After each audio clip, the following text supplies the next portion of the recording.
The eviction notice landed the same morning I retired, 40 years boxed in a manila envelope. Name's Ellison Braddock, 57, former logistics officer. Still had my discharge pin on, still smelled the motel coffee going stale. Tell me, what would you have done with one last envelope? The gate didn't open. I hadn't set foot in Mobile in over 2 decades yet. The gate knew me. It tilted slightly like it remembered. But it didn't open. The camellias had grown wilder than I expected. Their petals pressed against the wrought iron fence like they were trying to escape. The afternoon sun cast shadows across the porch slats, same old porch, same chipped white paint. The air was thick with jasmine and grass clippings, just like the summer I turned 12 and fell out of the sycamore, cracked my wrist, and swore to God I'd never climb again. That tree was gone now, but I could still hear the bees buzzing where it had stood. I shifted my duffel bag on my shoulder. The strap dug into the spot where my collarbone had been fractured in Kandahar. Old injuries, old places, funny how they hum in unison. My discharge papers were folded and refolded inside the bag edges, soft from the flight. I had changed into the uniform on the plane, clean khakis, shined shoes metal bar tucked just under the collar, subtle but deliberate. Not to show off, just so they couldn't say I'd come back as a mess. The intercom looked newer, blue LED stainless faceplate. I pressed the button. It buzzed back a low mechanical hum. No voice. The gate stayed shut. Then I saw her Maisie. She stepped onto the porch with the confidence of someone who had never left. Hair tied back, navy blouse tucked into cream slacks, the kind of outfit that meant she'd been at a meeting or a luncheon, not the kind of day that ends in sweat and dust like mine did. She held her phone to her ear and didn't wave, didn't smile. Just looked at me like I was the punchline to a long-running family joke. "Maisie," I said. "It's me." Her eyes didn't blink. She turned away, walking back toward the front door. But she left the phone line open, and within minutes a police cruiser rolled up, lights off, windows down. Officer Brinks was young, couldn't have been older than 25. His badge caught the late sun. He walked with the caution of someone who'd been told this wasn't a crime scene but might be one soon. "I'm gonna need to see some ID, sir," he said. His voice cracked a little on the word sir. I gave him my license and the printout from the Department of Defense. He scanned them both, then looked back at the house. "You live here?" he asked. "Used to," I said. "It was my grandfather's. He left it to me. There was a letter, a will. I was away when he passed." He tilted his head like he'd heard that sort of thing before. "That's for a probate court to decide, sir," he said. "Right now the folks inside are saying they don't recognize your claim. Or you." I took a slow breath. "That's my sister. And my mother's in there. So's my dad." He looked back toward the house. "Ma'am," he called out. Maisie opened the door again, leaned out, said something into the phone. The security camera above the porch blinked twice. Brinks followed its gaze, then looked back at me. "Mr. Braddock," he said slowly, reading off his screen. "Marine, correct Pentagon records." I nodded. For a second, I thought maybe he was going to change his tone. Maybe he'd realize I wasn't a squatter or a lunatic, just a man trying to go home. He lowered the tablet. "Still gotta ask you to leave. There's no legal claim filed in your name." "Not yet." "Not yet," I repeated, "because I didn't think I needed one." "I hear you, sir," he said, "but I still have to ask." I stepped back. Dust crunched under my boots. "Just give her a message," I said. "Tell her to call me. Tell her I came back to make peace." He tapped something on his tablet, but I could tell he wasn't going to deliver any message. Then my phone buzzed. Just one text sitting there on the lock screen. From a number still labeled Mom. Go back to base. There's nothing for you here. I stared at the message until the sun disappeared behind the roofline, and I could see my own face reflected on the screen, older, thinner, blurred with sweat. No reply. I turned off the phone not out of anger, but because I didn't want the next message. As I walked away, I passed the sycamore stump. Someone had chopped it low flush with the ground, but the roots were still there, hidden under grass and soil, waiting. Signatures and coffee stains. Lucy was already waiting at the cafe legal pad in one hand, espresso in the other. "You're not going to like what I found," she said. Bay Brew hadn't changed much since the late 90s still smelled like burnt sugar and mopped tile. Ceiling fans clicked overhead, working harder than they needed to. I sat across from her, noting how the sun flared against her pen as she flipped a page. "You still take it black?" she asked. I nodded. "Double shot. No foam." She waved at the barista without looking, then turned the legal pad toward me. "Tell me if this looks familiar." I leaned in. The deed was filed under Braddock Foundation, LLC. That alone made my jaw tighten. The name hadn't existed when I left Mobile. It certainly wasn't something Granddad would have concocted. He hated the word foundation, said it made charity sound like a tax dodge. There was my name right where it shouldn't be. Ellison R. Braddock. Signed July 16th, 2017. I stared. That date, it was a Sunday. My last deployment had ended July 9th. I spent the next week processing out of Camp Lejeune and flying back. There was no way I had signed anything in Mobile that day, and yet the signature had my slant, the tall loop in the E, the downstroke on the B that always tilted west. "That's not my pen," I said quietly. "But it's trying to be." Lucy nodded. I ran the metadata through the county archive. The notary listed here suspended in 2016. Signature was recorded in 2017. Either someone found his stamp or they paid someone to resurrect him. The espresso arrived. I took it gratefully and drank half in one go. It scalded my throat, reminded me I was still alive. Lucy circled a line in red ink. "Here's where it gets thick. Look at the officer section." I squinted. Underneath a barely legible line about fiduciary assignment was a single name, Reed Callahan. I hadn't seen Reed in 10 years. My sister's husband. Finance guy. Sunglasses indoors. Once bought my mother a greenhouse and forgot to install a door. Financial officer, I read aloud.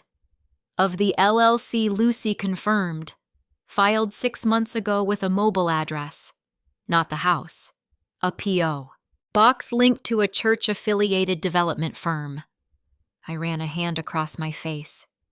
You think they use the church's tax-exempt status? Let's not guess until we see more.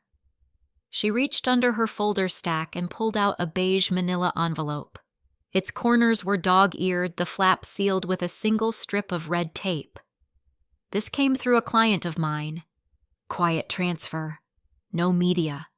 The holding company is registered to the local parish, but they've got shell links to housing projects in Baldwin County. I didn't know whether to open it. Lucy tapped the envelope gently. Your mother's signature is inside, and I think it's on something a little more permanent than a deed. My hands hesitated. On the edge of her affidavit, a coffee ring had formed, just brushing the margin of the page. Her red pen circled an affidavit clause like it was bleeding. The cafe door opened and the summer heat slipped in, mixing with the ceiling fan's push and pull.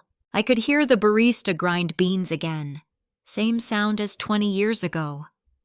But nothing else about this moment felt familiar. Somewhere in a forgotten drawer was my grandfather's audit ledger. He'd kept everything. If it surfaced, it would tell the story right. Until then, all I had was a forged signature and a name I'd once toasted at a wedding. The man with the hard drive. "You brought this on a thumb drive?" Wendell asked. "You sure you're not baiting a bear with beef jerky?" I held up the device like it might bite me back. "Encrypted," I said, though I wasn't entirely sure. Lucy had assured me it was clean, but with people like Reed involved, that meant very little. Wendell huffed through his nose and limped back toward his terminal. The back room of Lucy's office was lined with filing cabinets and forgotten mugs.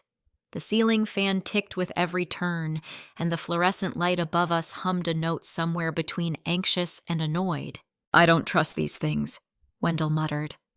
"Last time I opened a flash drive from an ex-client, my microwave tried to connect to a Norwegian printer." He sat down slowly, careful not to knock over a tower of legal pads. His cane rested against the desk, its handle wrapped with duct tape. I didn't ask why. I plugged in the drive. The files opened screenshots routing Ledger's nonprofit filings. A folder named Charity 990 held 5 years of tax returns for something called Mission Charities. The name was familiar. I'd seen it on the back of choir robes printed beside a dove and a cross. A chime sounded.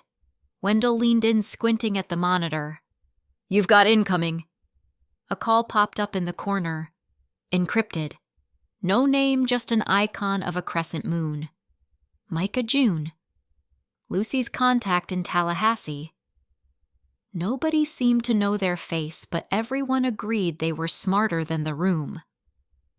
"Hello, Ellison," the modulated voice rasped.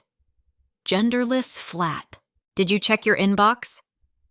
I reached for my phone. A new message blinked. "If you open this up, they'll burn the ledger. And you." I read it aloud. Wendell snorted. Subtle. Micah's voice buzzed again. "They've been funneling donations through Mission Charities, then routing them back into personal LLCs. Most of the money traces to projects that never happened, playgrounds that don't exist. HVAC repairs without permits." Wendell clicked through files. "Got one here. $50,000 filed for a full HVAC overhaul at 14 Sycamore Lane." He raised an eyebrow. "That's your grandfather's house, right?" "It is," I said. "We never had central air. He used window units, called them perfectly sufficient." Wendell tapped rapidly. No permit filed with the city. No contractor registered. And look here, timestamp of the invoice is off. Uploaded at 2:13 a.m. with edited metadata. Someone cleaned the clock before submitting. Outside, thunder rolled in the distance. September in Mobile, hot, sticky, and always on the verge of rain. "Wait," Micah said. "I just pulled utility records from the parish office. Power usage at 14 Sycamore tripled over 6 months. Enough draw for a walk-in freezer or full refrigeration unit." Wendell turned. "That house doesn't even have a basement." "Does it?" I hesitated. "Not that I know of." "But there's a crawl space. Big enough to hide a unit," he asked. Maybe I said, "If someone dug deeper." Micah was silent for a beat. Then, "Sending you a memo I intercepted this morning. Forwarded through 2 encrypted hops originally flagged for Reed and someone named F. Callahan. Subject Ellison's digging." My phone buzzed again. The memo was short. "He's active. Eyes on him. Clean up. Before. Oct. 15. I leaned back, suddenly aware of every bead of sweat on my neck. Oct. 15 was less than a month away. Whatever they were hiding, it wasn't just about fake signatures or misused grants. They were preparing to bury the truth along with anyone who got too close. Wendell spoke softly. "You're in it now, son. Best be sure how far you want to dig." Voices through the wall. I pressed my recorder closer to the vent behind the church storage shed. The voice on the other side was my father's. He hadn't changed. Same steady drawl, ironed flat and cold. Even through the tinny distortion of the vent, I felt the old pull of obedience, the years of hearing that voice and mistaking it for truth. If he finds the ledger, he said, sever ties. No warning. There was a pause, a shuffle of papers. Another voice, reads lower, tight with concern. And the file copies, gone by morning. Garden Ministries already logged the invoice. No one checks that building. I crouched, lower knees, aching rain ticking gently off the aluminum roof above me. The air smelled of mildew oil and wet dirt. Behind me, the gravel lot of Mission Charities sat silent, except for the occasional thump of something settling in the back rooms. I clicked off the recorder and eased away from the vent. My heart was steady now, but something colder had taken hold inside me. They weren't just turning a blind eye. They were orchestrating it. Mom, Dad, Reed, possibly even the parish. I made my way around the side of the building, ducking beneath a leaning gutter, and slipped in through the back door. The hallway still had the same beige walls from years ago, same church bulletin pinned under a cracked plastic sleeve. In the garden ministry closet, once the janitor's supply, I found what they'd referenced. A box labeled bulk seed catalogs, 2015 to 2017, sat crooked atop a rusted filing cabinet. I pulled it down. It was damp to the touch, the cardboard soft with old water damage. Inside, nothing but empty manila envelopes, most with labels half torn. One, though, had a distinct curve like it had once held something heavier than paper. The ledger. My grandfather's audit ledger had lived in our home office for decades. Handwritten, indexed, folded like a ledger from the Eisenhower era. I remembered the edge of it creased and wrapped in tape where the spine gave out in 91. I dug deeper into the pile and found a familiar green vinyl shell broken at the hinge, the edges curled from moisture. The paper inside was gone, but the faint scent of pencil lead and mildew clung to the casing like memory. I didn't realize how tight I'd been holding my breath until I heard the vibration. My phone buzzed face down in my jacket pocket. One message. Unknown number. No contact name.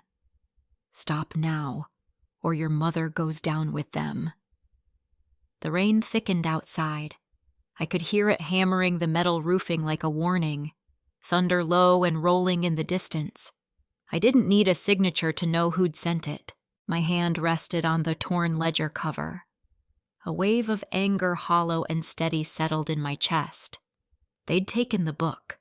They'd tried to erase it, but they hadn't burned its shape from my mind. I shoved the vinyl shell into my bag and left the closet as I'd found it. In the hallway mirror, I saw a face I didn't quite recognize. Not a soldier, not a son. Something colder, maybe. Someone closer to the truth. The envelope. I stood before the courthouse, envelope in hand, knowing this wasn't just about property, it was about being believed. The building rose like every courthouse I'd ever been in. In white pillars, wide steps, the dull hum of ancient air conditioning somewhere inside. Mobile County Courthouse smelled faintly of printer toner and humidity. Thunder groaned in the sky not far off. Wendell's voice echoed in my mind. They'll fold before they break. But sometimes folding crushes you just the same. Lucy met me just inside the security gate, her blazer already damp under the arms. She didn't ask how I was. She just looked at the envelope and nodded. Chain of custody, she asked. Sealed it myself. Wendell notarized the transfer this morning. Metadata logs, page fragments from the ledger, and a declaration of conflict from the Braddock LLC filings. Her lips twitched. Not quite a smile. That'll play. We stepped into courtroom B. Judge Daughtry presided, a woman in her late 50s with tightly pinned hair and a gaze that missed nothing. She didn't look up when we entered, but the clerk did. Reed sat across the aisle fidgeting with a yellow legal pad. His tie was too straight. His eyes didn't meet mine. We were called. Lucy did the talking.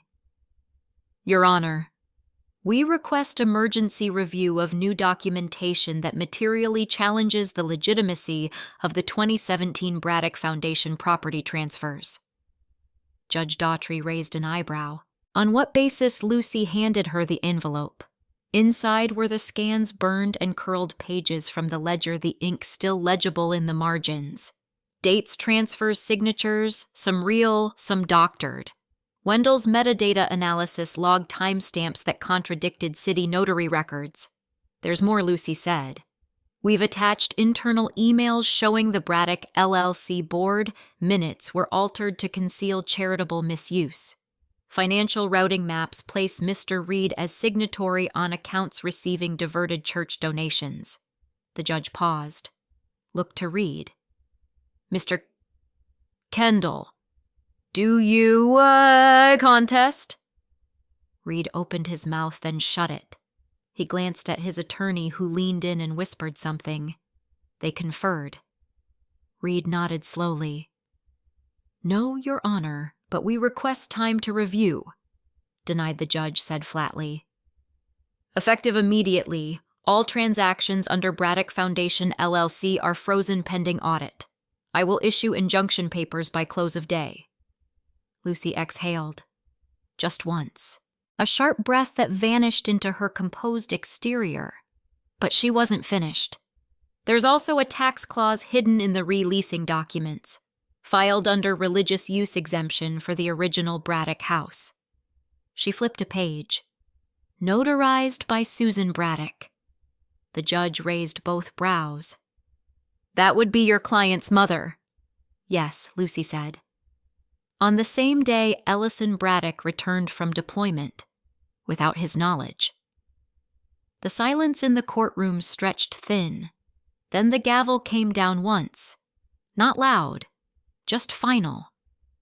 Outside, the air had thickened, weighed down with oncoming rain. The courthouse steps were slick from earlier drizzle.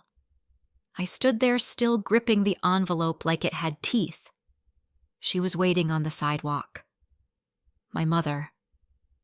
Hair-pinned tight raincoat folded over one arm. Not a wrinkle in sight. She didn't move until I was 2 feet away. This wasn't my idea, she said. Her voice cracked just once. But I signed. She didn't cry. Neither did I. But I saw her hands tremble.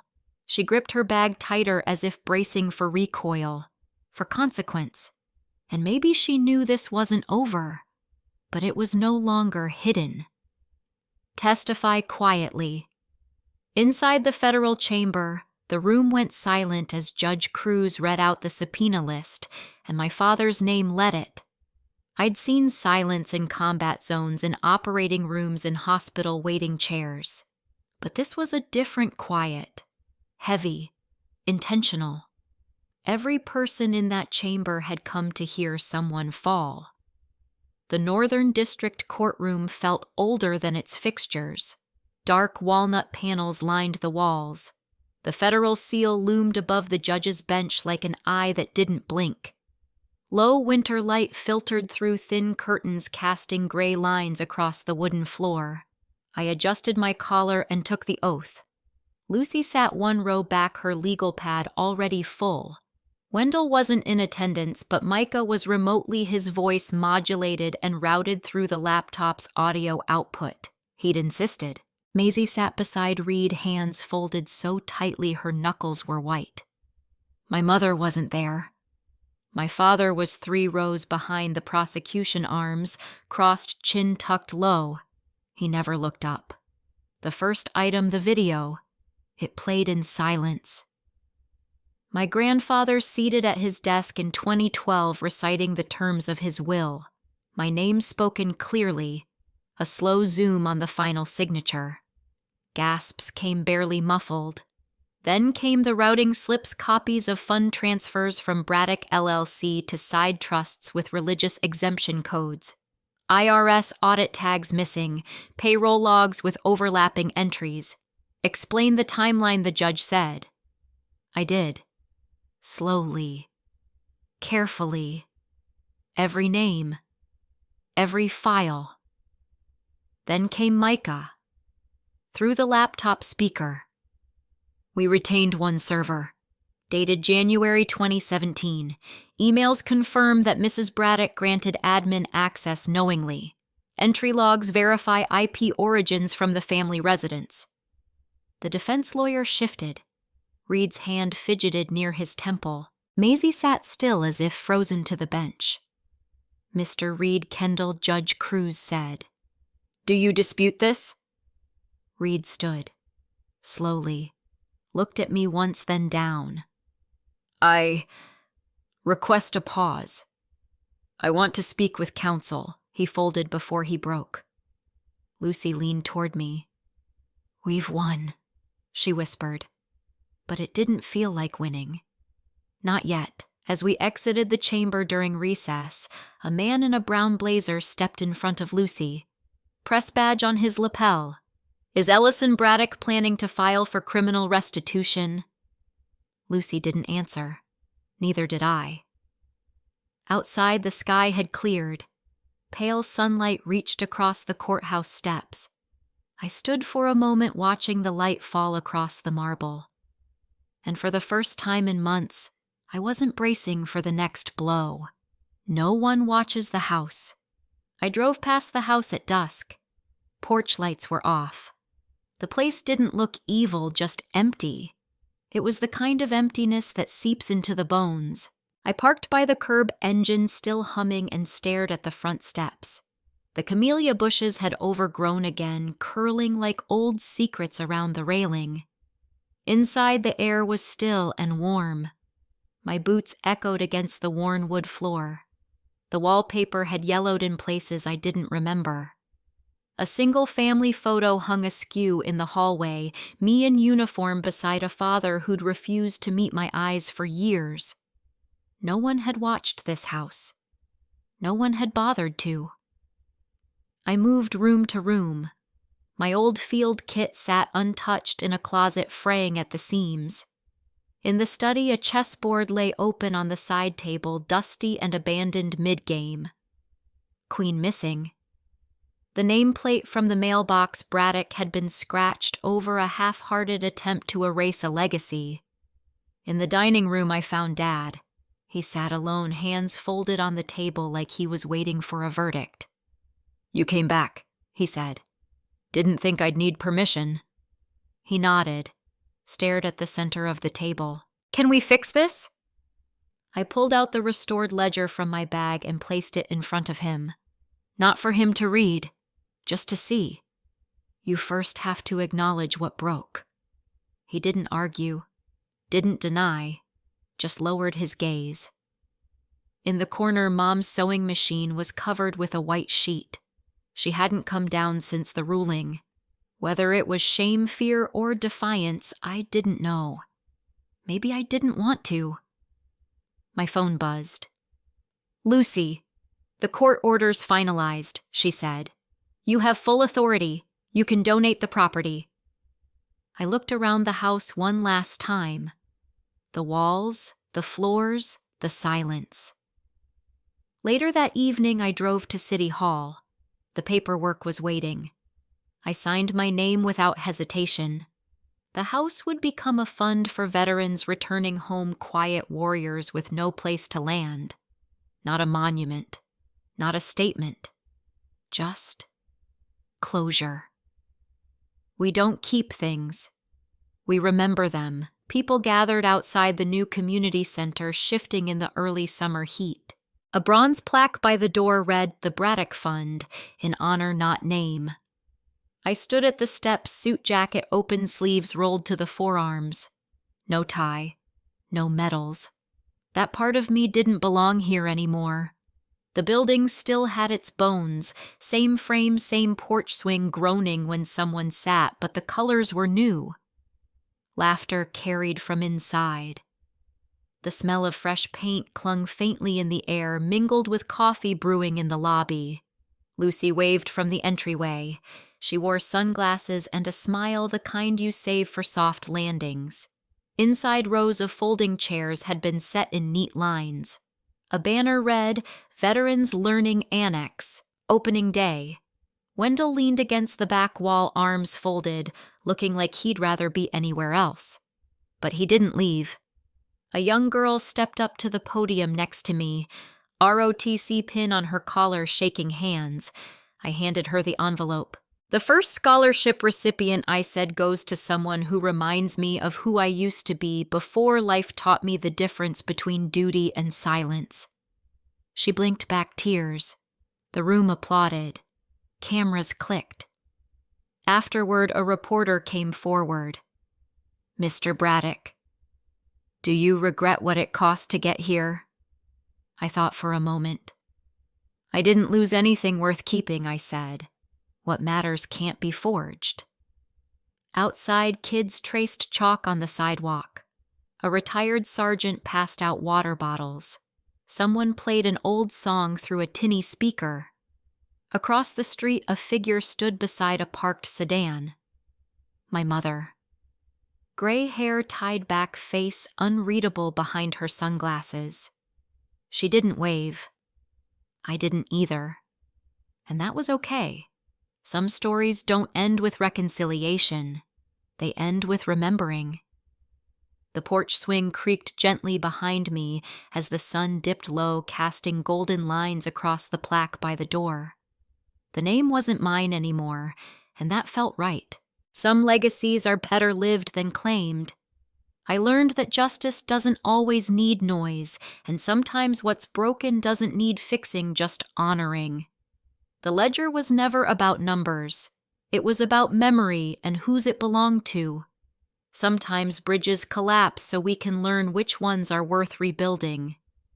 If you've ever faced a moment where silence spoke louder than apology or found peace in letting go, what did it teach you? Share your thoughts in the comments, or if this story moved you, feel free to subscribe for more like it.